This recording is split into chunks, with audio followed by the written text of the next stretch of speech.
equipo que nos grabe para saludar con mucho gusto a un gran amigo, a un gran compañero, alguien a quien yo admiro muchísimo. Es el periodista independiente y gran, legendario corresponsal de guerra, Jaime Hernández, aquí en Sin Censura. Jaime, pues es momento de hablar de los demonios más satánicos y malvados en México. Ahorita te digo por qué, pero ¿cómo estás? Te saludo y me gusta mucho esa playera que te pones de journalist. ¿Qué tal, querido Toñito? Aquí, listo para lo que tú me digas, hermano. Pues vamos a hablar de este personaje que se ha convertido efectivamente en un boogeyman, en el coco de muchos mexicanos, y que hace rato, hasta cierto punto, y con mucha razón, lo minimizó el gran Jairo Calixto como un viejo guango y ridículo. Pero efectivamente, durante mucho tiempo lo hemos considerado como uno de los principales enemigos de México en su historia. El presidente López Obrador en su momento le llamó el padre de la desigualdad moderna.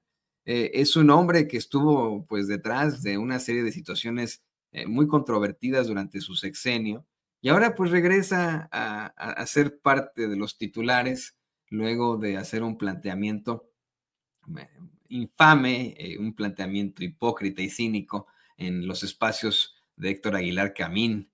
Salió ahí a decir que pues él está desempleado y que ya no le dan su pensión, pobrecito, que él se dedica al análisis y la contemplación histórica, que es casi poniéndose al nivel de Thich Nhat Hanh, ¿no? Creo que lo que tiene cercano a Thich Nhat Hanh es que ambos carecen de caballo. Bueno, en paz descanse Thich Nhat Hanh, pero un tipejo que consideramos, pues no debe de ser, en todo caso, tomado a la ligera, ¿no? Especialmente por todo lo que le ha hecho este país. Ayer, nuestro queridísimo Paco Cruz, a quien yo le mando mi felicitación también por el Premio Nacional de Periodismo, nos hablaba de cómo es que probablemente es el presidente más repudiado y a quien se le relaciona a tantas cosas, ¿no? A tantas situaciones horrendas que van desde la crisis económica, el saqueo, hasta los asesinatos políticos, la operación política de la más perversa. Y bueno, pues yo sé que tú, que lo sufriste como periodista durante tantos años, tienes mucho que decir al respecto, Jaime. Sí, a mí me llamó mucho la atención la dedicatoria, porque para mí fue una dedicatoria de la presidenta Claudia Sheinbaum hacia Carlos Salinas de Gortari, a quien ella se niega a llamarle presidente, porque ella dice, y además tiene razón, Carlos Salinas de Gortari fue producto de un fraude electoral contra Cuauhtémoc Cárdenas. Es raro que un presidente en funciones o una presidenta en funciones haga ese tipo de señalamientos, ¿eh? Y esto me gusta porque yo creo que Claudia Sheinbaum, fíjate, incluso Andrés Manuel era incluso, yo no sé si la palabra es cauto, pero yo creo que Claudia Sheinbaum a mí me gusta mucho porque las cosas dice las cosas las dice claritas, ¿no? Me llamó la atención primero eso, que se niega a llamarle presidente. Y luego, pues, porque realmente el video, el podcast que distribuyó, se distribuyó a través de la revista Nexons, o sea, el video en sí, y el hecho de que haya aparecido en la revista Nexos, pues es una invitación al sarcasmo. Y la presidenta no desaprovechó la oportunidad, porque este hombre dice que está desempleado y que ya no tiene pensión, pero mira, para la gente que conocemos a Salinas de Gortari, tú te vas a Londres y todo el mundo sabe dónde vive Carlos Salinas de Gortari, porque tú sabes que después de estar un tiempo en Dublín, luego se fue a Londres, ahí tiene una residencia en Londres, se ha comprado otra residencia en España. ¿Y cómo un desempleado sin pensión puede darse el lujo de tener dos residencias en España y en Londres? Es una pregunta. Luego, ¿cómo viaja Carlos Salinas de Gortari? ¿Cómo tenemos pocas noticias de sus desplazamientos entre Madrid y Londres, Londres y Madrid? Pues evidentemente viaja en vuelos charter o en básicamente vuelos charter que nadie se lo puede permitir, no cualquiera, ¿no? Pero fíjate, déjate tú de eso. ¿Cuántos prestanombres, cuántos socios ha tenido y sigue teniendo Carlos Salinas de Gortari?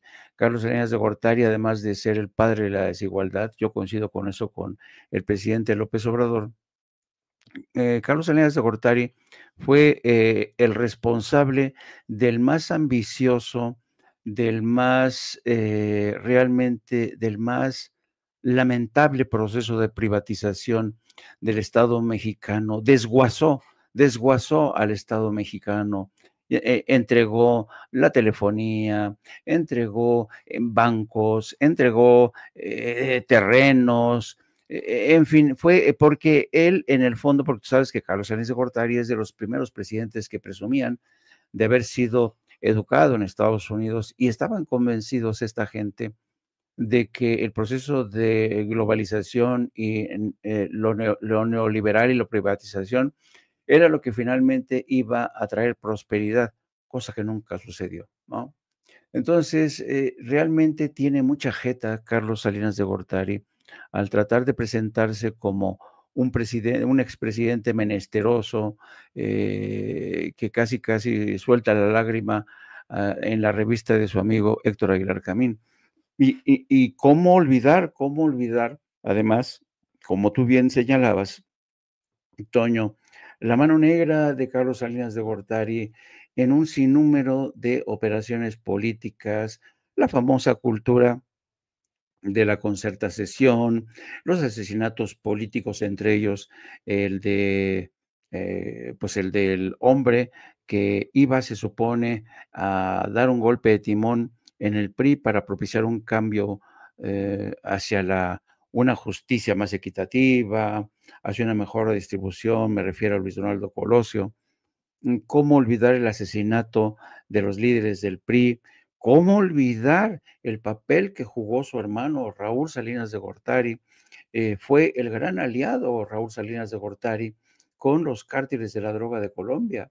Te acordarás precisamente de la indagatoria, de la investigación que inició la Fiscalía de Suiza a raíz de las cuentas bancarias que se le descubrieron a Raúl Salinas de Gortari en Suiza. Y yo en lo personal, yo viajé a Berna, a Suiza, a hablar con los encargados de la investigación. Nunca se me va a olvidar lo que me dijo el fiscal responsable de esa investigación. Me dijo, nunca a lo largo de mi carrera había aprendido tanto del narcotráfico como he aprendido hoy en México. El hermano del señor Carlos Salinas de Gortari fue el que ideó el famoso sistema del semáforo verde, daba órdenes al ejército mexicano para que en cuanto llegaran las avionetas desde Colombia, les dieran el semáforo verde, es decir, no las interceptaran, no las detuvieran. Y esto todo lo permitió Carlos Salinas de Gortari. Y después, ¿te acuerdas? Por el famoso préstamo que le hicieron a Salinas Pliego y que según esto nunca lo devolvió, los dimes y diretes, toda esta generación de gángsters, de mafiosos, de criminales, ahora salen como casi, casi gente de la tercera edad menesterosa que vive de forma opípara entre Londres y Madrid. Y yo digo, qué poca vergüenza tienen estos personajes que le hicieron tanto daño a México. Este Carlos Salinas de Gortari, insisto, yo sí creo que es el padre de la desigualdad. Y mucha gente que colaboró incluso con Carlos Salinas de Gortari, tú la puedes ver ahí hoy día, incrustada, porque todos se beneficiaron, fue toda una tribu. Carlos Salinas de Gortari era un hombre que cooptaba a colaboradores. Si tú te das una vuelta por el Banco Mundial, te vas a encontrar un sinnúmero de ex colaboradores de Carlos Salinas de Gortari que viven muy bien en Washington. Tú te vas a encontrar a empresarios aquí en México que se beneficiaron gracias a Carlos Salinas de Gortari. ¿Tú crees que entre ellos, si vieran realmente jodido a Carlos Salinas de Gortari, no harían un cochinito? Así es que no. Yo creo que esta gente de verdad yo creo que Carlos Salinas de Gortari ha sido el presidente más astuto, quizá, más criminal, y también uno de los presidentes más cínicos que han desfilado a lo largo de la historia de México. Así es que a mí en lo personal, qué bueno que la presidenta Claudia Sheinbaum se refirió a él en esos términos, porque de hablar de Carlos Salinas de Gortari en otro tono, concediéndole toda la credibilidad del mundo, es insultante, insultante para la inteligencia de todos los mexicanos. Yo quisiera incluso decir, tal vez equivocándome, tal vez exagerando, es un personaje sumamente maldito, en toda la extensión de la palabra. Lo define la Real Academia como alguien perverso, de mala intención al maldito, ¿no? Dañadas costumbres, condenado y castigado por la justicia divina, de mala calidad, ruin, miserable, que va contra las normas establecidas, etcétera, etcétera, etcétera, ¿no? Creo que no me equivoco, Jaime, o a lo mejor sí, a lo mejor estoy exagerando al decir que efectivamente se trata de un personaje extremadamente maldito, que pues provocó muchísimo daño a este país, a México, y que pues por eso tendría que ser juzgado. Si bien es cierto, las autoridades mexicanas nunca consiguieron hacer que pagara penalmente por sus actos, al menos que la historia lo juzgue, que sea la sociedad la que lo juzgue. Yo verdaderamente no me he encontrado por ahí alguien que lo defienda, alguien que salga a decir, oigan, pero es que era, yo le tengo mucha consideración a Carlos Salinas de Gortari, no. Creo que pues efectivamente está entre lo peor de lo peor al hablar de nuestro país. Pero fíjate, quería ver si, aprovechando tu conocimiento que estás aquí, podemos tratar otro tema que también es muy, muy fuerte, que creo que valdría la pena analizar a profundidad.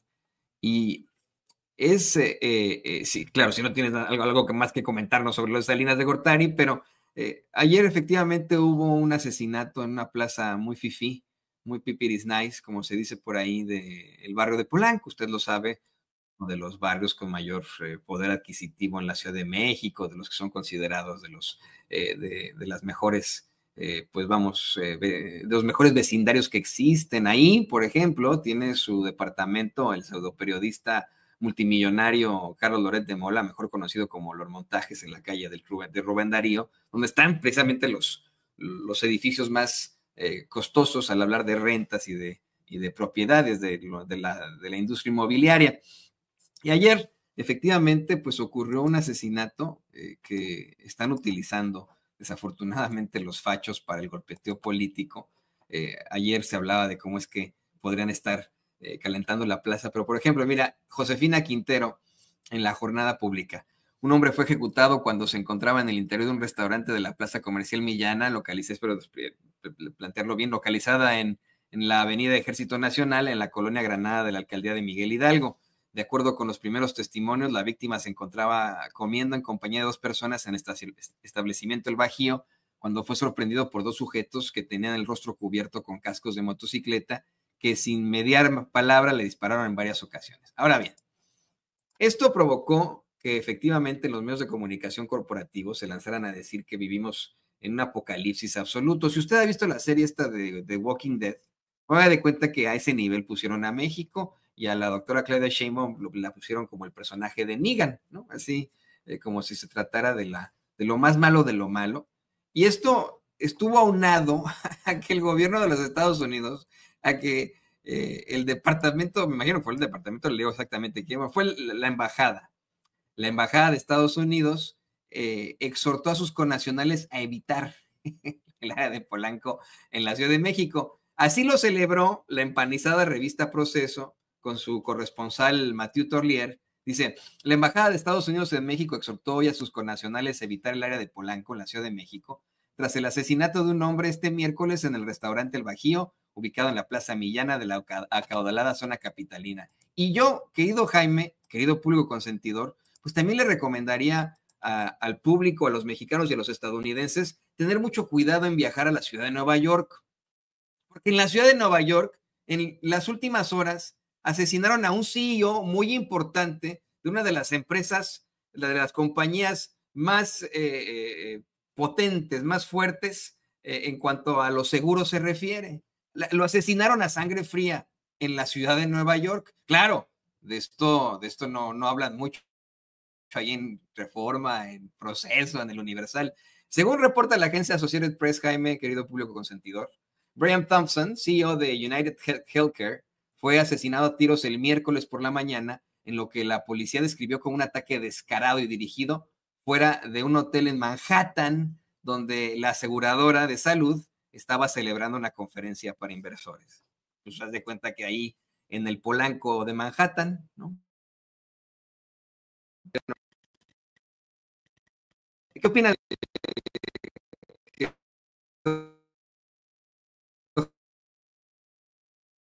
Hola, hola. Sí, dice que qué opinaba de esto, que tuvo un problemita ahí nuestro queridísimo Toño Ruiz. Un saludo, mi estimado don Jaime. Don David, sí, fíjate que yo estuve escuchando Sí, Toño, con... te saliste, Toño. ¿Aló? ¿Ya me escuchan?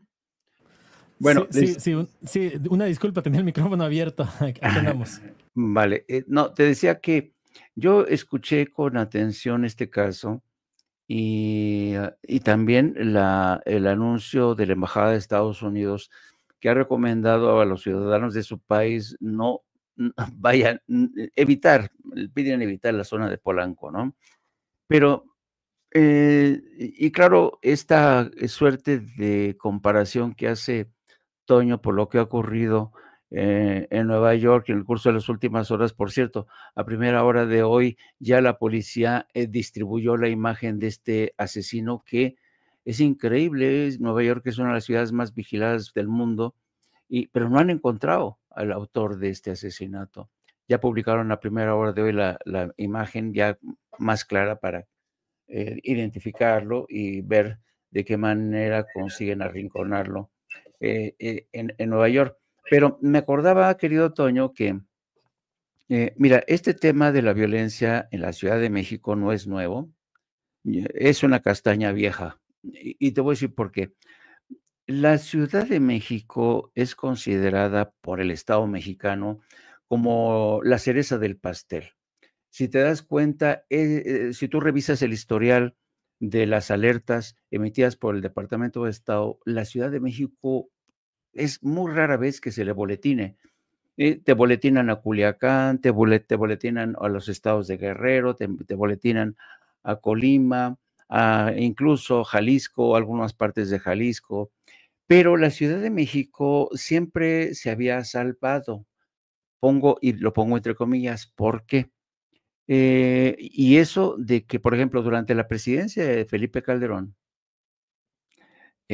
hubo varias ocasiones en que el Departamento de Estado iba a poner a la Ciudad de México en la lista de alerta. Y claro, eso preocupaba muchísimo al gobierno de Felipe Calderón. Y a mí me consta porque gente de la embajada me confió las enormes presiones de Estados Unidos hacia México y las enormes presiones de México. O sea, México, Felipe Calderón, siempre defendió que no, por favor, no pongan en la lista negra a la Ciudad de México porque pues es el punto de llegada de mucha gente, hay muchos negocios, pero el hecho que en la época de Felipe Calderón, incluso personal de la Embajada de Estados Unidos sufrió asaltos, secuestros, y eso fue las razones por las cuales en la presidencia de Felipe Calderón se quiso boletinar a la Ciudad de México, pero el gobierno de México presionó y consiguió que no se boletinara. Y es curioso, ¿no? Como la gente con flaca memoria piensan que ahora, cuando siguen ocurriendo este tipo de incidentes, asesinatos, asaltos, que no son nuevos, sobre todo gente de medios de comunicación vinculados con la derecha, dicen, esto no pasaba antes, esto cómo es posible, a dónde hemos llegado, el país se nos está cayendo a pedazos. Pues no es cierto, no es cierto. Era como el tema, ¿te acuerdas del pacto? Creo que fue en marzo del 2011, cuando la mayoría de los medios de comunicación acordaron de alguna manera silenciar la guerra de los cárteles de la droga en distintas partes del país. Hubo una autocensura vergonzante de muchos medios, de periodistas como Carlos Lore de Mola, Ciro Gómez Leiva, Joaquín López Dóriga, los directivos del Universal, del Excelsior, Televisa, Azteca, en fin. Pero lo cierto es que, pues miren, la Ciudad de México es una de las urbes del planeta más impresionantes, más impresionantes. Es una ciudad casi, y yo a veces cuando, la Ciudad de México es una ciudad que a veces digo, pero es un milagro que esta ciudad no haya estallado antes. ¿Por qué? Por crisis de agua, crisis de vialidad, crisis de seguridad. Pero la Ciudad de México es eso, es una megaurbe con los problemas propios de una megaurbe, ¿no? Entonces, cuando alguien dice, no, lo que ha pasado en Polanco, pues sí, pero lo que ha pasado en Polanco pasa en otras colonias, en otros lados, o lo que puede pasar en Nueva York, pues también, ¿no? O no solamente en Nueva York, en Los Ángeles, en Chicago. Chicago, ustedes que viven en Chicago, pues saben bien que el Aquí en gran... Kansas Dime. City. Aquí Kansas City es una ciudad, fíjate, cuando se hace un comparativo de las ciudades más violentas del mundo, de acuerdo al número de homicidios per cápita, Kansas City está por encima de la Ciudad de México. Y es verdad, Sí, ¿no? La violencia aquí es terrible, terrible. Aquí cerca de tu casa, querido Jaime, y de su casa, querido Julio Consentidor, se escuchan constantemente los tiroteos. Así es la realidad, ¿no? Por eso es que, perdón que te interrumpa, Jaime, pero me da mucho coraje. No quiero sonar tampoco muy suspicaz, ¿verdad? Pero me da mucho coraje que mientras estoy haciendo el cuestionamiento a la Embajada de Estados Unidos, mientras le pregunto a la Embajada de Estados Unidos que si van a recomendar a sus ciudadanos no viajar a las ciudades de Nueva York porque ahí asesinaron a un CEO en el Polanco de Nueva York, me saca de la aplicación StreamYard, ¿no? Y te agradezco, Jaime, que hayas tomado las riendas de los controles de esta nave en medio de esta situación tan lamentable. no, sí, es que siempre cuando hay agravios comparativos, porque Estados Unidos siempre tiene una manera muy particular de arrojar luz sobre hechos que les convienen a ellos, ¿no? A mí, por ejemplo, si nos ponemos a hablar en términos de hipocresía, a mí me ha llamado mucho la atención la forma en que la prensa, incluso la propia izquierda de Estados Unidos, los liberales, se han llevado las manos a la cabeza por la forma en que el presidente Biden perdonó a su hijo, Hunter, ¿no? Un perdón que lo libra de la cárcel, uno de los perdones. Yo creo que no hay un perdón tan amplio como el que John Ford le dio, por ejemplo, a Richard Nixon, ¿no? Y ahora John Biden se lo da a su hijo. Bueno, a mí me llama mucho la atención el grado la gente se dice escandalizada en los medios de comunicación, sobre todo en las columnas de opinión de los grandes medios de Estados Unidos, medios que, por cierto, no están escandalizados con lo que sigue ocurriendo en Gaza y Cisjordania. Y ahí te das cuenta de la hipocresía permanente de Estados Unidos. Se escandalizan por el perdón de Estados Unidos a su hijo, pero no se escandalizan e incluso casi no publican casi nada del genocidio que sigue perpetrando Israel en Gaza y Cisjordania. Yo estoy muy acostumbrado a este doble rasero de Estados Unidos que siempre ve la paja en el ojo ajeno, pero no ve la viga en el propio. No, así es, así es. Y aparte todo lo justifica, ¿no? Salen a decir que qué bueno que Biden haya perdonado a su hijo y que ojalá antes de que llegue Trump al poder se ponga a perdonar a todos y cada uno de los que serían de alguna u otra forma un problema o una problemática para Donald Trump. Ojo, no estoy defendiendo al orangután naranja, no me malentienda. Ese tiene sus cosas y aquí lo hemos exhibido una y otra vez. O bien esto del CEO, de verdad, de verdad, de verdad. No le vamos a mostrar las imágenes porque son muy, muy gráficas, pero así como ocurre en la Ciudad de México, como bien menciona el queridísimo Jaime Hernández, este señor está caminando por la calle y llega un tipo y le dispara por la espalda. De verdad, ¿no? O sea, y esto ocurre aquí, en los Estados Unidos, ¿no? En una de las principales potencias que tiene, tiene la osadía de decirle a sus ciudadanos, pero no vayan al barrio de Polanco, porque si van al barrio de Polanco, no sé, ¿no? A lo mejor no sé, ¿no? Se van a enfrentar más bien al tráfico, porque eso es lo que yo siempre sufro cuando voy a Polanco, que hay mucho tráfico en todo caso. Yo, fíjate, por eso nunca, sino ya no voy a Polanco cada vez que voy a la Ciudad de México, que me dicen, oye, te puedo ver en Polanco, no sé qué, digo, no, Polanco no, porque hay mucho tráfico, llegar ahí por Thiers es imposible, olvídalo, no, Ejército Nacional, ni me lo menciones, no, gracias, ¿no? Entonces, si yo le recomendaría algo a los estadounidenses de no ir a Polanco, pues sería por el tráfico, no por los asesinatos, ¿no?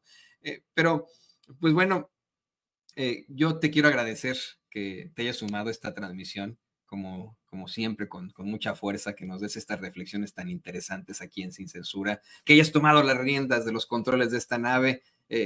Cuando yo miren, de verdad, no quiero hacerme el arrogante, ni quiero ahí andar inventando, ni sonar conspiranoico, pero pues cuando a StreamYard al parecer no le pareció que comparáramos a Nueva York con la Ciudad de México, ¿no? Pero bueno, querido Jaime, te mando un abrazo, te lo agradezco. Te pido por favor que nos compartas tus redes sociales y pues, qué van a andar haciendo ahí en No Apto para Cínicos en un ratitito más. Pues sí, dentro de 2 horas hablaremos de este tema tan, ¿cómo calificar? Este esperpento con 2 patas que se llama Anabel Hernández. Estaba precisamente hablando eso un rato antes de entrar al aire contigo. Estaba hablando con un amigo de la DEA y estábamos platicando del caso de Anabel Hernández y me estaba diciendo, sí, digo, oye, ¿cómo te explicas tú esta temeridad de Anabel Hernández de querer seguir atacando al presidente, sugerir incluso que el presidente operó a favor del cártel de Sinaloa? Dice, no, pues es que son gente que son adictos al escándalo. Le digo, pero la DEA tiene algo. Dice, no, Anabel Hernández no tiene contactos en la DEA. Me mencionó otro periodista que no voy a decir su nombre, pero dice, esos 2 periodistas nosotros en la DEA, es que de verdad, porque son gente que luego platica con cualquiera, que dicen que son fuentes fidedignas, inventan mucho. Y pero en la DEA tenemos la política de ni siquiera mencionarlos, porque sabemos que lo que les interesa a ellos es vender libros, vivir del escándalo. Y y lamentable, ¿no? La opinión que tienen de Anabel Hernández y de otro periodista, que ha publicado libros relacionados, lo que yo llamo la narcoliteratura, ¿no? Que les ha resultado un buen negocio. Y este tipo de escándalos, como el que protagonizó Anabel Hernández en la Feria del Libro de Guadalajara, te das, no, pues es que tiene sentido. Es que a veces se nos olvida, Toño, que el escándalo ya forma parte del espectáculo. El espectáculo lo mismo en ferias de libro, el espectáculo, por ejemplo, en la radio y televisión, como con el caso de Ciro Gómez Leiva. A ellos lo que les importa es elevar los ratings de audiencia. Esta mañana estaba escuchando a Ciro Gómez Leiva y ¿cómo se llama? Este personaje rastrero, peregrino, que estaban felices, pero felices porque el nombre de Ciro Gómez Leiva seguía como tendencia en las redes sociales, ¿no? Y ellos creen que el seguir como tendencia en las redes sociales es algo digno de mención, es un honor, y creen además que eso es el reflejo fiel de la realidad en México. Y uno dice, pero ¿cómo pueden ser tan sopencos, tan cortos de vistas? Twitter o X no es la realidad de México, no es el espejo de México. Las redes sociales tampoco son el espejo de México. Tú puedes, me acordé muchísimo, yo no sé, tú te acuerdas de esta anécdota de Laura Zapata, que estaba indignadísima. Dice, no, es que en mi barrio todo mundo votamos. En Madrid dijeron que iba a ganar Xóchitl Gálvez. ¿Cómo es posible? ¿No?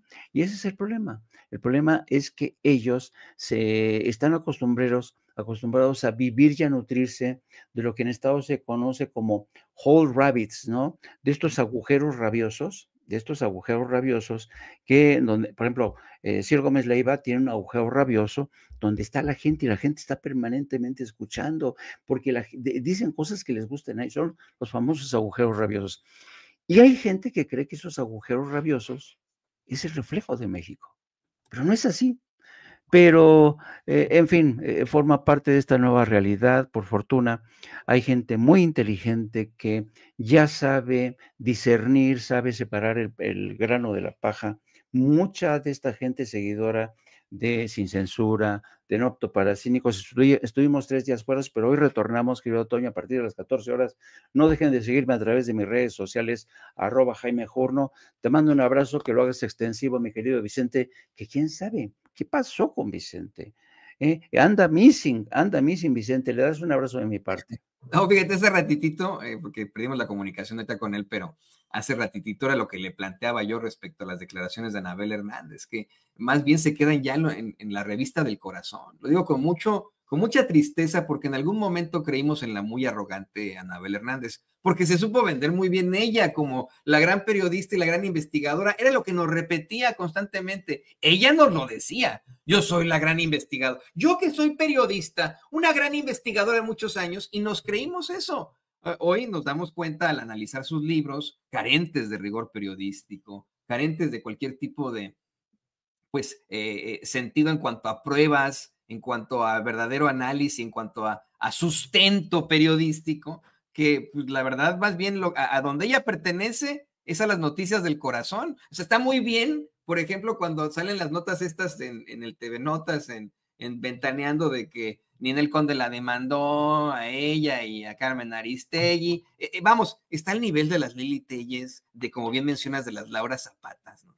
Y pues efectivamente son situaciones que la gente ve por morbo. Es el caso de los espacios escatológicos platulentos del cacarraqui, ¿no? O sea, la gente, yo dudo mucho que la mayoría de su auditorio lo vea porque verdaderamente considere que el cacarraqui es un líder de opinión o sus invitados. No, es por morbo. Lo que hace la gente es ir a divertirse, va a divertirse con gente que pues ahí va a burlarse de sí misma. Ahí han invitado a Anabel Hernández. Y esta revelación que nos haces con tu amigo agente de la DEA, bueno, no sabes el gusto que me da, aunque sí quiero decirte que a lo mejor podría tener algún vínculo con algún organismo o organismo gubernamental acá en Estados Unidos, porque si escuchas las declaraciones, Jaime, que hace Anabel Hernández en la Feria del Libro sobre el consumo del fentanilo en México, pues es la narrativa del gobierno de Estados Unidos, del Departamento de Estado. Ah, no, sí, también en México se consume el fentanilo. Entonces,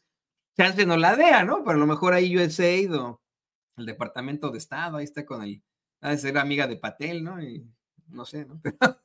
Sí, no, es la misma, es el mismo relato que trae The New York Times, es el mismo relato que traen toda esta gente.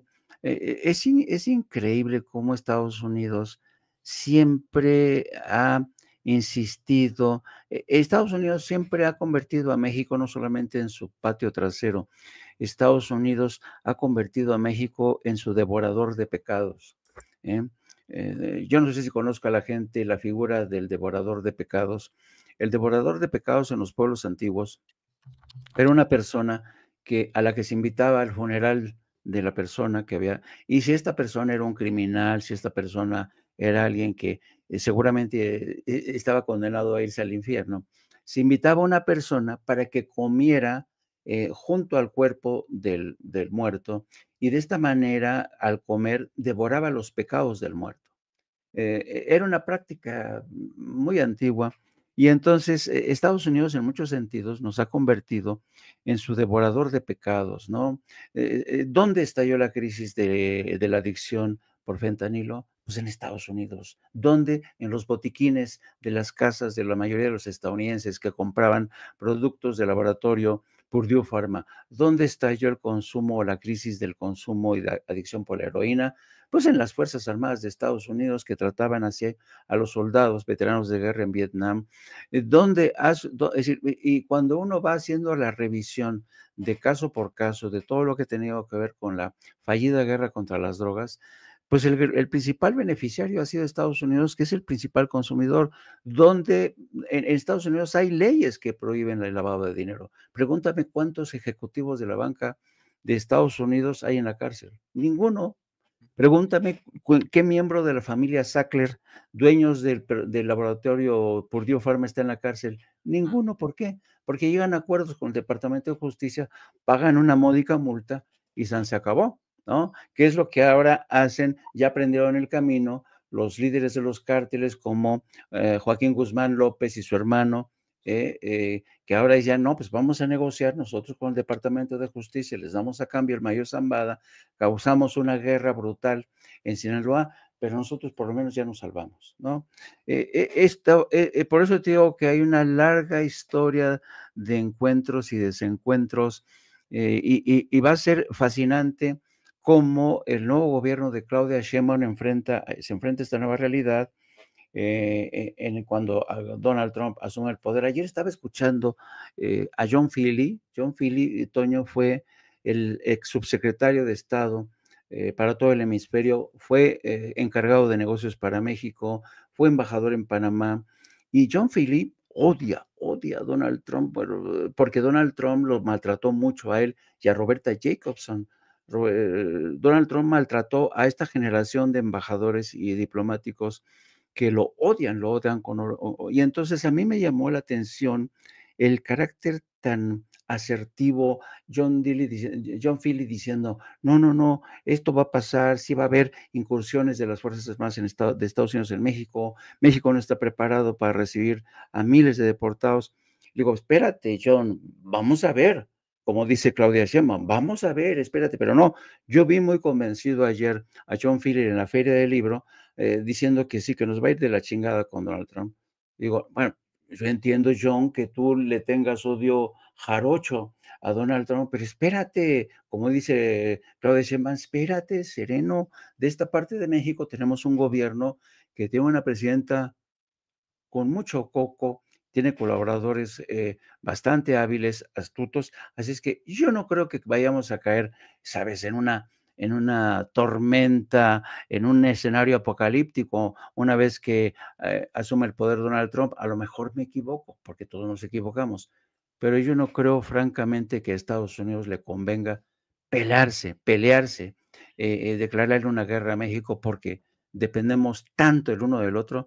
Así es que, bueno, te dejo con esa reflexión, que es la que vamos a hablar en el programa de hoy de No Apto para Cínicos. No se pierda usted, No Apto para Cínicos, y ahí te lo mando también por esto. ¿Sabes a quién sí? Y a lo mejor lo puedes platicar allá en No Apto para Cínicos. ¿A quién sí le impusieron acusaciones formales y que sí enfrentó a la ley brevemente y que ahora va a ser el embajador de Donald Trump en París, en Francia? Nada más y nada menos que don Charlie Kushner, el Exacto. papá de Jared Kushner, Exacto. de ese señor. Pero bueno, querido Jaime, te mando un abrazo. Espero que todo salga muy bien por allá. Muchísimas gracias. Ahí tiene usted al periodista y corresponsal de guerra Jaime Hernández aquí en Sin Censura. Y vámonos.